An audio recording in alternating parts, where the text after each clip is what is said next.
Hello, welcome to Board Game Madness. I'm Mike Ganade, and in today's matchup, we have the number 15th seed, Ankh, going up against the number 18 seed, Clank Catacombs. So we've got two games that are ranked about equal on Board Game Geek at the time of this recording, at least, based on my collection. And as always, with this first round of videos, I like to take a moment to talk about sort of what each of these games is about. So we'll start with Ankh. Ankh is the third game in Eric Lang's area control series. It started with Blood Rage, Rising Sun, and then Ankh is the third. It's set in Egypt, where the other ones have different themes, Asia and Viking culture, Nordic mythology. So this one's all about Egyptian mythology. So, and it's the most recent one. So that is the sequence. It was Blood Rage, then Rising Sun, and then this one. So this is a dudes on the map game. You've got regions of Egypt. I'll actually use the back of the box because it's just better. You've got the board out here with different regions, and you're going to place your units in those regions, and the person who controls the most, you'll score victory points, and the god who is worshipped the most in Egypt will end up winning. The big thing about this one is each of these games in this series sort of has a different core mechanic. This one has this interesting action, these 4 actions you can choose, and as you choose those, as everybody chooses them, each player, when the action is done, it moves down this like timer to actually trigger conflict. So it's got this sort of unique action mechanism, and the battle mechanism is this card accordion type style where you play cards and then you snap them back, and everybody has the same cards. So you're strategically thinking which card they're going to play and what counters what. When it comes to the conflict on the board. So that's Ankh. And then Clank Catacombs, I actually chose this one because I'm a huge fan of Clank in general. And this is, I think this is the only one I have in my collection now. I used to have the original, and I had the, what's the other one? The space version. But Clank Catacombs is my favorite because it does some cool things with the map. But this is basically the latest in Clank, which is a deck building adventure game. Deck building, everyone starts with the same 10-card deck. And then every turn you will buy cards from a market and add them to your discard pile, building up your deck. And then one of the things that Clank does that's sort of unique is you have a board where you're journeying into a dungeon to collect treasure and get out. So that's what Clank's about. And we'll talk more about this as we move on, but that's a quick overview of both games. So with that out of the way, the first thing we talk about is production. And we'll start with Ankh, since it's the higher ranked one. And this is a CMON game. So that means a lot of this game is about the miniatures. So everyone chooses a god, like Anubis here. These miniatures are absolutely gorgeous, very highly detailed. They have like worshippers and army men that help supplement them, but obviously your god is the most powerful figure. And there are other factions. Here's some, I forget which one this is. This is the Scorpion god, I think. Some other factions that come along. You can get monsters like this Scorpion to help you occupy certain spaces on the board. Miniatures, absolutely gorgeous from a production standpoint. You have a great tray that came with it. I backed this on Kickstarter, so I also have some upgraded pieces for everything that goes on the board that's nice. As far as production goes, each player mat for the gods isn't like a thick cardboard, it's more of a card stock, so not as nice as it could be, just sort of a knock. I mean, it doesn't particularly bother me, but if we're really judging it by production, this type of thing isn't as nice as like a thicker cardboard board or a dual layered board for these placements on here when you upgrade your god. But these are the different player sheets with all the different gods on them. As I mentioned, describing it, each god has the same set of cards. So this is Osiris. And there's different actions they're doing to sort of counter and fight. You can add chariots, which gives you power, which helps you win. There's counters like drought, which just sort of kills people off but gives you worshiping and praise. Because the goal isn't necessarily to win every combat. The goal is for your god to move up this worship track and not be forgotten. And then of course you have a board. And I should note that the board and the way the board looks in this one is actually much better than the art and the board for Blood Rage. I think the worst thing about Blood Rage is the board art isn't that great in my opinion. Whereas the miniatures in all of these games are pretty great. So miniatures, fantastic in this game, but the other components in cardstock, not particularly great, especially in retrospect. Like I think I actually remembered them being nicer than they were now going back and looking at it. Now Clank Catacombs has this central deck of cards, which you'll buy from. So here's some of the cards that are in your starting deck that you buy from. These are what you play with a lot. There's monsters like this goblin that can pop up in the row. There's skeletons. There's creatures that will appear in the row that you'll battle. There's things you can explore. There's cards that you can buy that help, you know, supplement your deck. But you've got some pretty cool thematic like dungeon art and stuff on all of the cards here in Clank. You obviously play with the cards a lot, so you know that's what you're playing every turn. The big upgrade for me in this particular Clank is instead of having a central board, you have these catacomb tiles that you'll reveal, and then you can place this pathway so you have a more dynamic map than previous games. And these are nice thick cardboard that you're playing on, but it's really fun making your own map and board. Since that's a core part of the game. Now, other components, you have a cardboard tracking thing for everyone's health. You've got tons of cardboard components you'll set out on the board for all your treasures that these artifacts and relics you're trying to get. You want these points, so this one's like 17 points, this one's 10 points. And there's other lesser treasures like these monkey heads, but you have a bunch of wooden components. Then everyone has some cardboard cubes that you'll put in the bag to draw from. One of the things I like that they do in this one, which I'm not sure they did in each of the other ones, is that each color has sort of like a theme in the fantasy realm. So you can see this green meeple is like a wizard, and this is like, this red meeple is like shaped like more like a warrior. So there's a little more flavor there. There's a dragon meeple that's nice and chunky. This is like the ghost dragon. And then of course you have the bag where all the dragon's cubes go inside. So from a production standpoint, this is actually, it really comes down to I think how much you like miniatures and things. Ankh is a much more expensive game and you're paying for the plastic and you know these big miniatures that are really cool like this.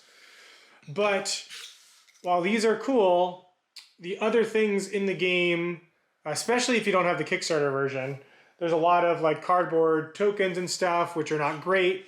Whereas if you have the Kickstarter version, you know, you have these upgraded like golden versions of, you know, these shiny golden versions, these plastic chips to put on your board. If you don't have that Kickstarter version, all that stuff is just cardboard punch outs. So, you know, for me, I think when you take into account the price point, I actually think you're probably getting a little bit more from Clank Catacombs as far as like diversity of components go. As far as artwork goes in general, the artwork in Ankh and the miniatures especially are absolutely gorgeous. The theme is right on point for me, but there's not as much unique artwork.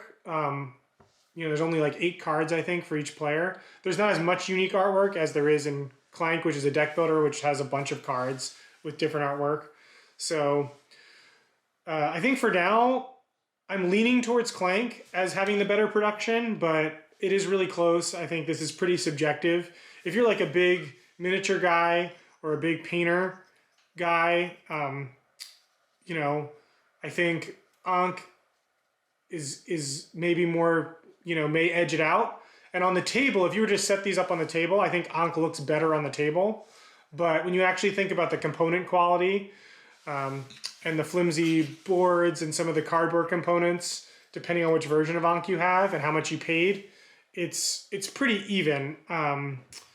So I'm gonna say this is a tiebreaker now because I think this is gonna be a pretty tight matchup in general, and I'm leaning towards Clank, but I think they're pretty equal. So let's move on to mechanics, which I have a strong preference in. So for Clank is that deck building game, and like I said, this is the third version of Clank I've owned, but I had expansions for the first version of the game, which was just one set board. Then had like an underwater board that came out. Then the space version I got next. Then I played my friend's legacy version of Clank, which actually introduced some of these. Some of the best things of the legacy version of Clank have been repackaged and put into Catacombs, which is a more pick up and play experience. And I personally think Catacombs is the best Clank out there. It's my absolute favorite. So if you like Clank, if you've played any other Clanks and you haven't played Catacombs, I highly recommend it. It is the best version of Clank that's out there in my opinion. The space version added some modularity to the board, but this one with the Catacombs that you can build, you have basically infinite boards that you can build, and it's always dynamic. It's always based on other players. Other players are getting input to how it's laid out. So it changes all the time. And then I do slightly prefer the fantasy version of Clank versus the sci-fi version of Clank. It's very slight because they're both sort of leaning into tropes and have very similar artwork, but I do slightly prefer the fantasy version of Clank for whatever reason, whether it's the artwork or overall presentation. Take that for what it is, but personally I like this type of stuff better than sort of the knockoff Star Wars, Star Trek, sci-fi stuff from the other version, or from the other theme of Clank.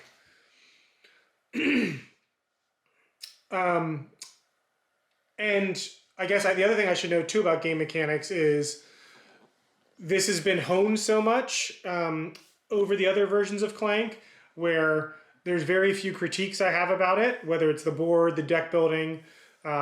This version Clank's been around a while, there's been a lot of iterations, and this iteration is very strong. I think the only new mechanic in this one that I don't love, that I could be a little critical of, is like the ghost cubes, which like keep hitting everyone over and over again. That can be a little punishing when it comes to like guessing how much life you have left, and it can feel a little bit more random than other stuff in Clank in the past. And what's interesting is over here with Ankh, this is also sort of a game that Eric Lang's been iterating on a lot for his area control games. I mentioned Blood Rage, Rising Sun, and now Ankh.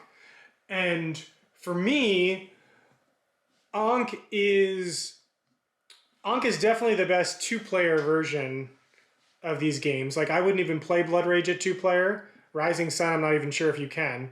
But Ankh actually plays fantastic at two-player and has been honed a lot. The controversy with Ankh, if you're familiar with the game, is this merge rule with gods if you're playing with a lot of different players. Now, before I go any further, I will say that I understand everyone's pain about that rule. I'm not a fan of it. I get why it's included thematically for Egypt and everything. But it is a controversial rule that a lot of people don't like. I personally have house ruled it out most of the times I've played with more than 2 or 3 players. In fact, every time I think I've played it with a bigger player count, we've house ruled that the merge rule doesn't happen, because the reality is you don't need it to enjoy the game, because when you're moving up this track to end the game and you're going through this conflict timeline, you only eliminate gods. You merge 2 gods here at this point in the game.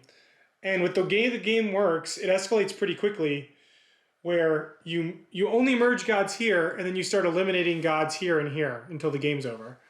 So if players, I mean, I guess if you're eliminated really early in a really big game, it could stink.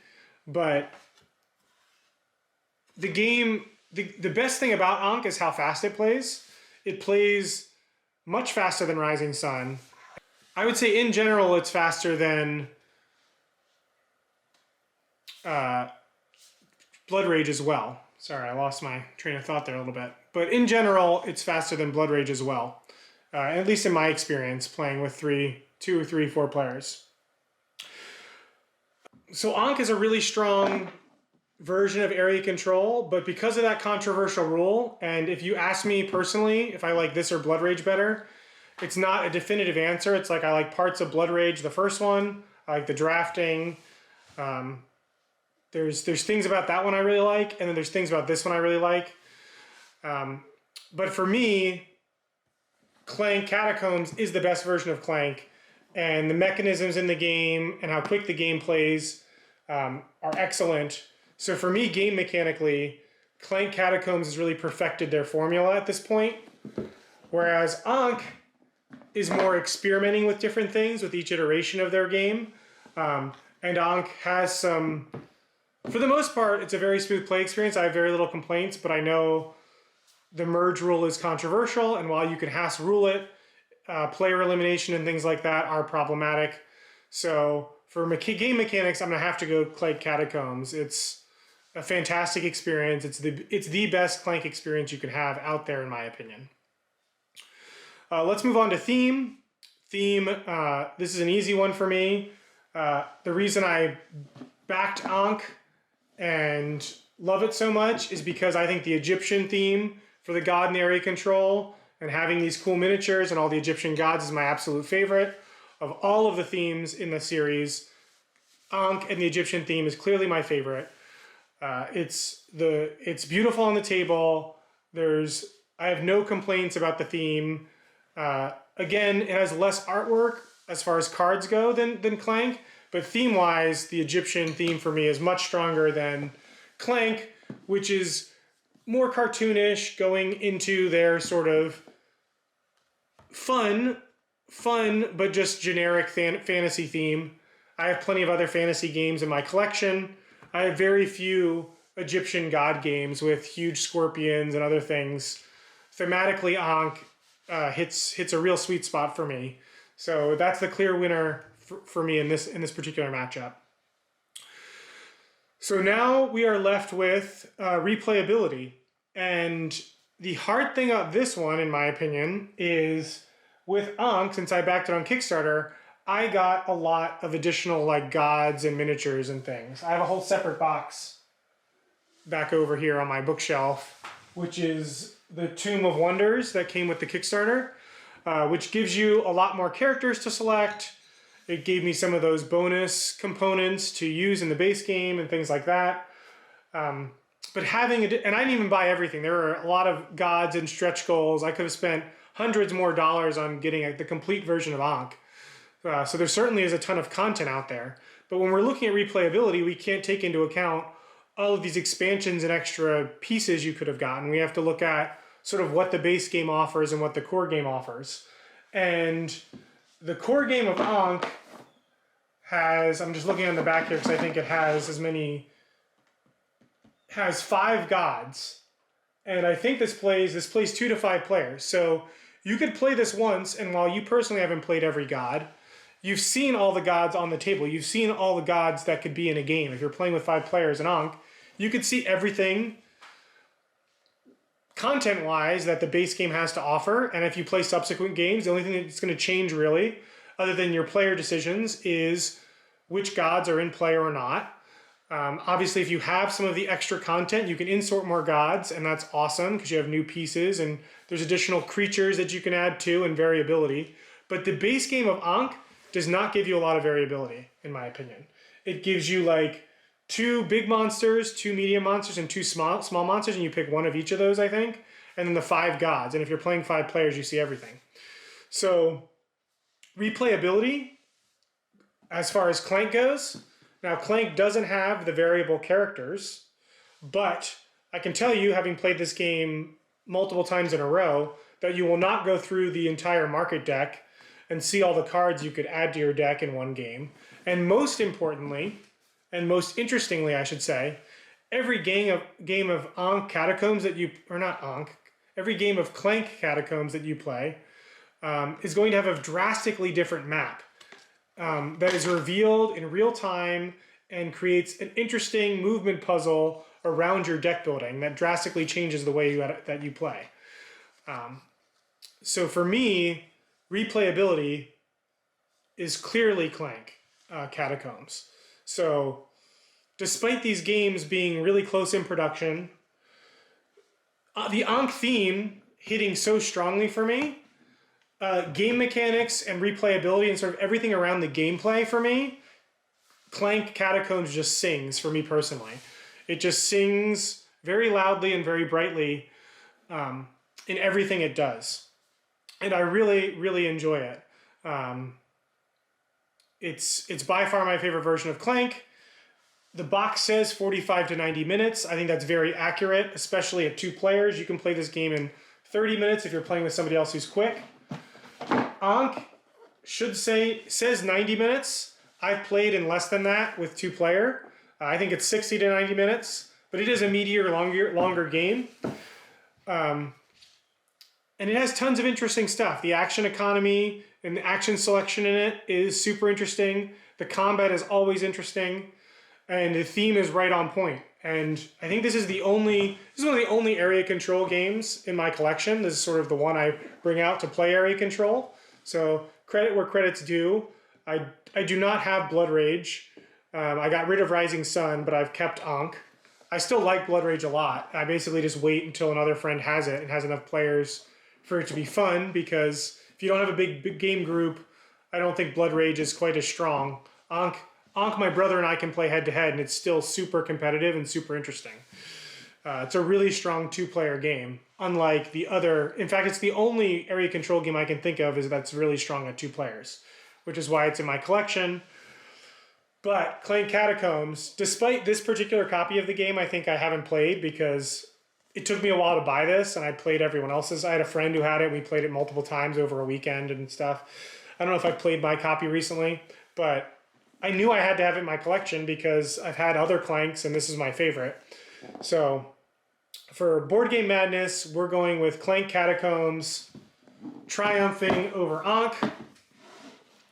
For me personally, it's pretty clear. Production is a toss-up, but when it comes to game mechanics and replayability, for me personally, I get so much more out of Clank than Ankh. Although I do love that I have extra gods from Ankh from the Kickstarter. I'm very happy I kickstarted it. But I think if you bought Ankh from a store and didn't have those extra gods, I think the replayability in the core box is questionable. Certainly not as strong as Clank. So for those reasons, among others, Clank is going to be our champion this time. Thanks so much for watching Board Game Madness. Until next time, we'll have another video for you tomorrow. As always, we have a video every day until we crown our winner of this tournament. If you would, please like and subscribe and comment to this video. Let us know what you think. Make sure you don't miss anything in the future. And we hope you're excited for who's going to be crowned champion at the end of this. Even though it's my personal collection, it's my personal opinion. Each matchup is so different in each category. You know, even though I could probably tell you these are all some of my favorite games, I'm not sure in a head-to-head matchup which game and how I'm feeling that day, which game will win. So it's exciting for me, maybe not as much, but it's pretty exciting for me. Hope it's exciting for you, and we will see you next time. Thanks for watching.